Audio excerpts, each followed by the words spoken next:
যাবে, কষ্ট পাইবি বেটা। এই রং তামাশার ফুর্তি শেষ হয়ে যাবে, রঙিন ঘুড়ি কাইটা পড়বে একদিন।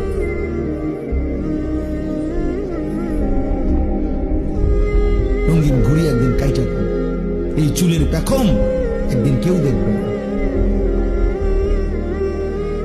এই যৌবনের অহংকার দোস্ত কেউ দেখবে না। এই দেখতে দেখতে ফুরায় যায়, দেখতে দেখতে হারায় যায়,